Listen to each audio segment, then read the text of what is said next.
Hormuz அடியில் இருக்கின்ற கன்னிவெடிகளை அகற்ற அமெரிக்கா ஜீரோ டாலரன்ஸ் என்று சொல்லியிருக்கிறது. போன்று முஸ்தபா அலி கமேனி, ஈரானுடைய உச்சபட்ச தலைவர் முஸ்தபா அலி கமேனி உயிரோடு இருக்கிறார் என்று அமெரிக்க ஜனாதிபதி ட்ரம்ப் உறுதிபட சொல்லியிருக்கிறார். இஸ்ரேலுடைய அமைச்சர்களில் ஒருவரான இடாமர் பென் கபீருடைய ட்வீட்டுகள் இன்று இஸ்ரேலுடைய அரசாங்கத்தையும் இஸ்ரேல் மக்களையும் தலைகுனிய வைத்திருக்கிறது. இது போன்ற செய்திகளை நாம் பேச இருக்கிறோம். இது ஜெம் டிகோட். நான் உங்கள் புதுமணங்களே.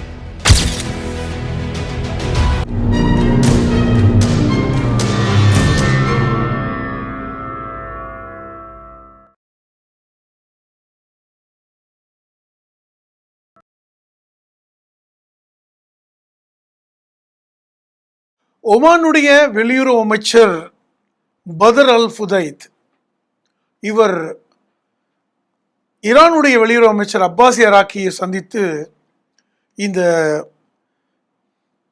ஹார்மோஸில் இருக்கின்ற கன்னிவெடிகளை ஆற்ற வேண்டும் என்கிற பேச்சை பேசியிருக்கிறாங்க. ஹார்மோஸ் மூடப்பட்டிருக்கிறது. ஹார்மோஸில் எந்த கப்பல் போக்குவரத்தும் பெரிதாக இல்லை. ஒரு நாளைக்கு 100க்கும் மேற்பட்ட கப்பல்கள் பயணப்பட்ட அந்த வழித்தடம், அந்த ஹார்மூஸ் ஸ்ட்ரைட் என்று சொல்லக்கூடிய இடம் தற்போது மூடப்பட்டிருக்கிறது. அந்த பகுதிக்குள் அத்துமீறி நுழைய முடியாத அளவிற்கு அந்த ஹார்மூஸுடைய கடலின் அடிப்பரப்பில் ஏராளமான கன்னிவெடிகள் புதைக்கப்பட்டிருக்கின்றன என்கிற செய்தி, அங்கு கப்பலில் ஈரானுடைய அரசாங்கத்துடைய அனுமதி இல்லாமல் சென்றால் அது பெரும் ஆபத்தை விளைவிக்கும் என்கிற செய்தியோடு நாம் தொடர்புபடுத்தி பார்க்க வேண்டும். இன்னைக்கு ஹார்மோஸ் அமெரிக்க கப்பல் படையினரால் முற்றுகையிடப்பட்டிருக்கிறது என்றாலும் அது ஹார்மோஸுக்கு அருகே இல்லை. அங்கிருந்து ஒரு 200 கிலோமீட்டர் தூரம் அமெரிக்க கப்பல்கள், ஆப்ரஹாம் லிங்கன், வாஷிங்டன் போன்ற கப்பல்கள், தற்போது ஆப்ரஹாம் லிங்கன் அமெரிக்காவுக்கு திருப்பி அனுப்பப்பட்ட செய்தியை நாம் பேசியிருக்கிறோம். மற்ற அமெரிக்க இராணுவத்துடைய கப்பல் படையுடைய கப்பல்கள், இராணுவ ஏவுகணை தாக்குதலுடைய கப்பல்கள், விமானம் தாங்கி கப்பல்கள் என ஒரு 200 கிலோமீட்டர் தூரத்தில் தான் ஹார்மோஸை முற்றுகையிட்டுக் கொண்டிருக்கிற நிலையில் ஹார்மோஸிற்கு அடியில் இருக்கின்ற கன்னிவெடிகளை நீக்க வேண்டும். இதை நாங்கள் 100% டாலரன்ஸோடு சொல்கிறோம் என்று அமெரிக்கா சொல்லியிருக்கிறது. இந்த செய்தியை அமெரிக்காவுடைய வெளியுறவுத்துறை ஒமானுடைய வெளியுறவு அமைச்சர் பதர் அல் ஃபுதைதிற்கு தகவலாக அனுப்பியிருக்கிறார்கள்.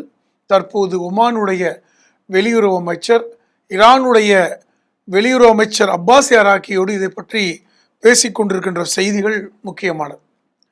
இந்த கன்னிவெடிகளை அகற்ற வேண்டும் என்று ஈரானும் விரும்புகிறார்கள்.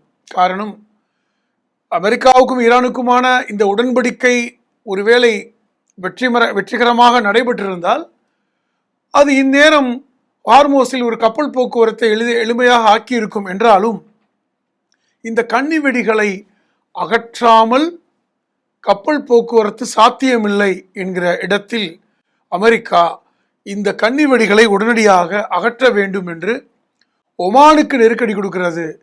ஈரானுக்கு செய்திகளைத்தான் சொல்ல முடிகிறது.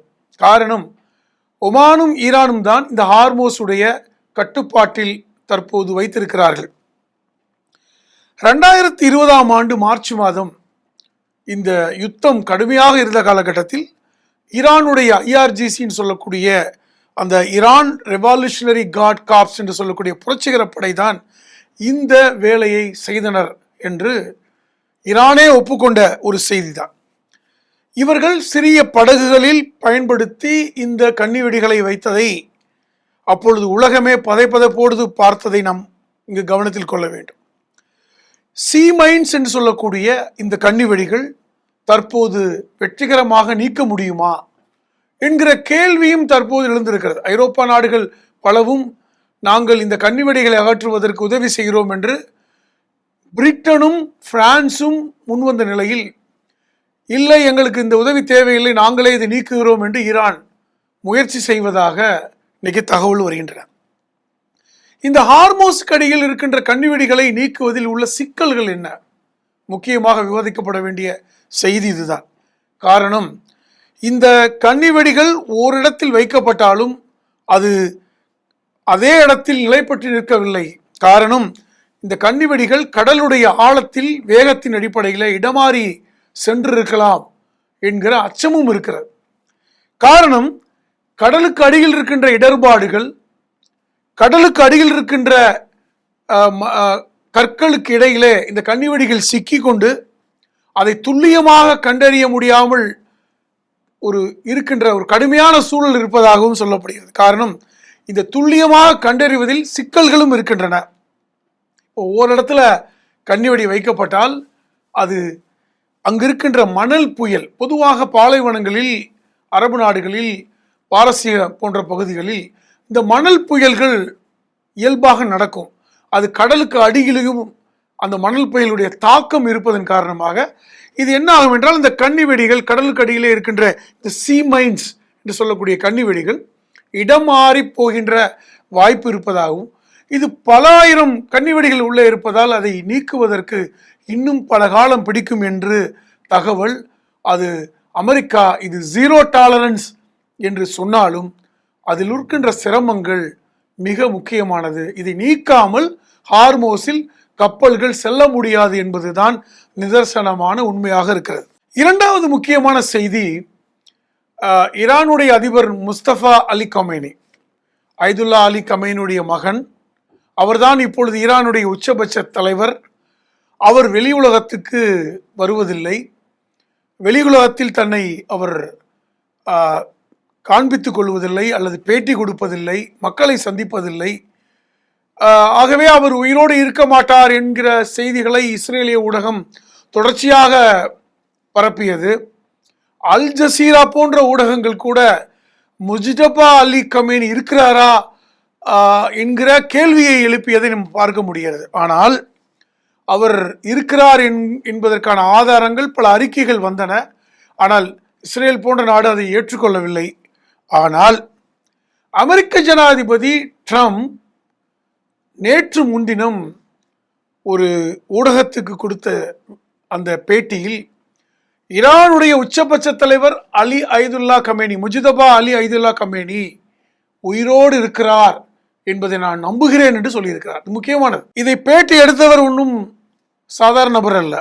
இந்த பிளேஸ் என்று சொல்லக்கூடிய ஒரு ஊடகம், அதனுடைய புகழ்பெற்ற ஊடகவியலாளர் கிளேன் பெக், இவர் ஏற்கனவே CNN நியூஸ் என்று சொல்லக்கூடிய சர்வதேச ஊடகத்தில் பணியாற்றியவர்.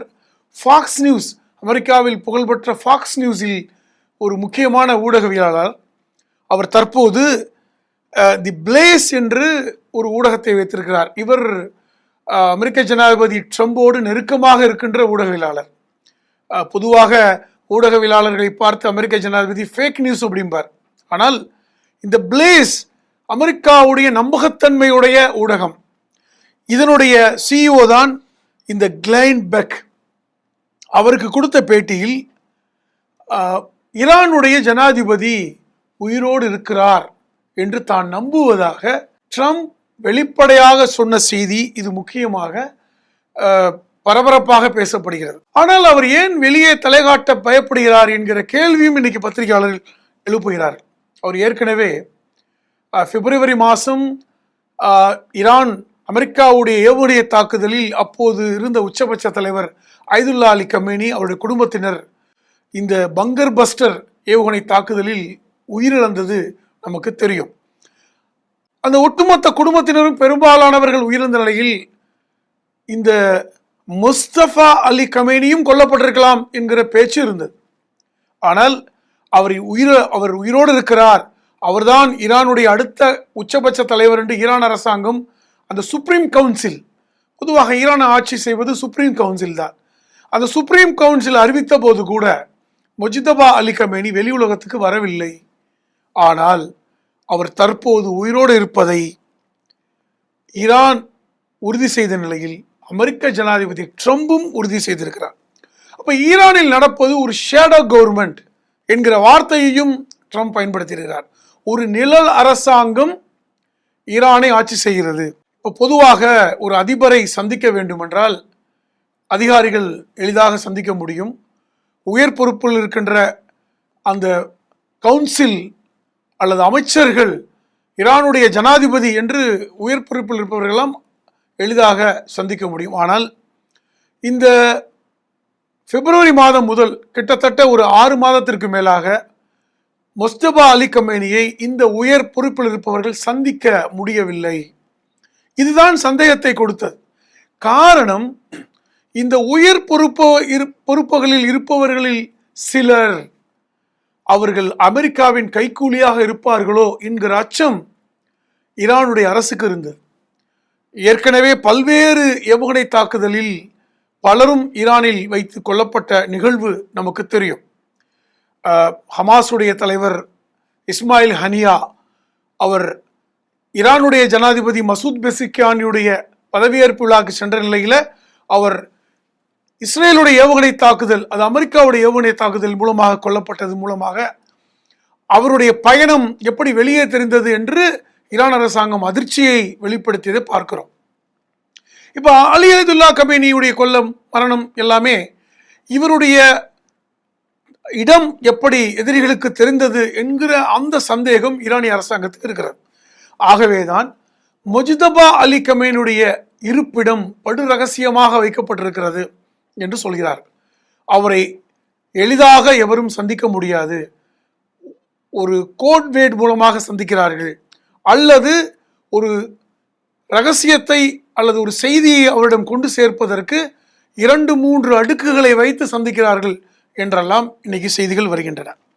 காரணம், மொசாத்துடைய ஊடுருவல் ஈரானுக்குள் இருப்பதை கடந்த 6 மாதங்களுக்கு முன்பு நடந்த நிகழ்வின் மூலமாக ஈரானுடைய சுப்ரீம் கவுன்சிலராக அந்த அலி லாரிஜானி பத்திரிகைக்கு பேட்டி கொடுக்கும்போது சொன்னார். அவர்தான் அப்பொழுது இந்த கவுன்சிலுடைய ஜெனரல் செக்ரட்டரி.